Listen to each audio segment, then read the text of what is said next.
Hi అండి, నేను Susmitha, emotional wellness coach. ముఖ్యంగా పేరెంట్స్ కోసం. ఇది ఏం తోచక ఏం చేయాలో తెలియక ఏదో ఒకటి చేద్దాంలే అని స్టార్ట్ చేసింది కాదు. మన చుట్టూ ఉన్న కుటుంబం, ఫ్రెండ్స్ అండ్ సమాజంని చూసినప్పుడు వచ్చిన ఆలోచన.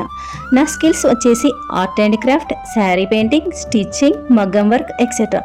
కానీ ఎమోషనల్ వెల్నెస్ కోచ్ని ఎందుకు చూస్ చేసుకున్నాను అంటే, కొన్ని ఇయర్స్ బ్యాక్ నేను సోషల్ మీడియాలో ఒక కామెడీ వైరల్ వీడియో చూశాను. అది చూసి చాలా నవ్వుకున్నాను. అది మీరందరూ కూడా చూసే ఉంటారు. అప్పుడు చూసి కామెడీ అనుకున్నా, కానీ మా రిలేటివ్స్లో ఒకరు ఆ టాపిక్ని బాధపడుతూ చెప్పారు. అప్పుడే అర్థమయ్యింది అది కామెడీ అనుకున్నా. ఒక రియల్ ఫీలింగ్ని అలా కామెడీగా చేసి చూపించారు. ఇంతకీ ఆ కామెడీ వీడియో ఏంటో మీకు చెప్పలేదు కదా. ఇద్దరు లేడీస్ కూర్చొని కబుర్లు చెప్పుకుంటూ ఉంటారు. ఫారెన్ నుండి ఎప్పుడు వచ్చావు వదిన, కూతురు, అల్లుడు, కొడుకు, కోడలు ఎలా ఉన్నారు, ఏంటి సంగతులు అని. బాగున్నారు వదిన, మా అల్లుడు వజ్రం చాలా మంచివాడు, మమ్మల్ని చాలా బాగా చూసుకున్నాడు, మా బిడ్డని ఒక్క పని కూడా చేయనివాడు, తను లేవకముందే టీ తీసుకెళ్ళి ఇస్తాడు, చాలా మంచివాడు. మా కొడుకు తింగరుడు, వెధవ, ఎప్పుడూ పెళ్ళాం కొంగు పట్టుకొని తిరుగుతూ ఉంటాడు, ఒక్క పని కూడా చేయనివాడు, ఇంకా దానికే టీ తీసుకెళ్ళి ఇస్తాడు అని చెప్పింది. అప్పుడు అది విన్నావిడ ఎక్స్ప్రెషన్స్ చూడాలి, కేక. ఇది ఫన్నీ అనుకున్నా, కానీ ఇది ఇప్పుడు జరుగుతున్న నిజం.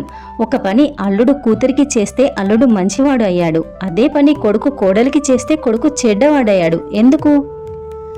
ఇంకో విషయం చెప్తాను. మా ఫ్రెండ్ ఒక ఆవిడ కాల్ చేశారు. కాసేపు మాట్లాడాక పిల్లల పెళ్లి విషయం వచ్చింది. అమ్మాయికి పెళ్లి చేద్దామంటే భయంగా ఉంది. అబ్బాయి ఎలాంటివాడో, ఫ్యామిలీ ఎలాంటిదో, అబ్బాయి వాళ్ళు పెళ్లి అయ్యాక మమ్మల్ని లెక్క చేయకపోతే ఎలా అని.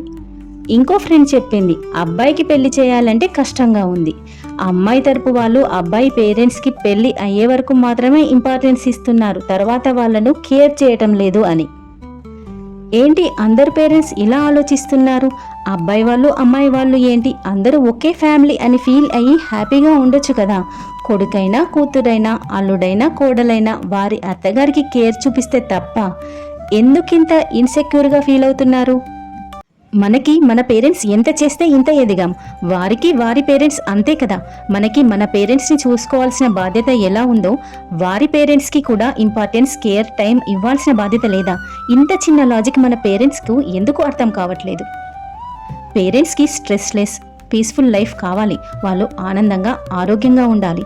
పేరెంట్స్ కూడా పిల్లల సిచ్యువేషన్స్ని అర్థం చేసుకోవాలి. ఈ వీడియో చూసేది తల్లిదండ్రులు అయినా పిల్లలు అయినా ఒక్కసారి ఆలోచించండి.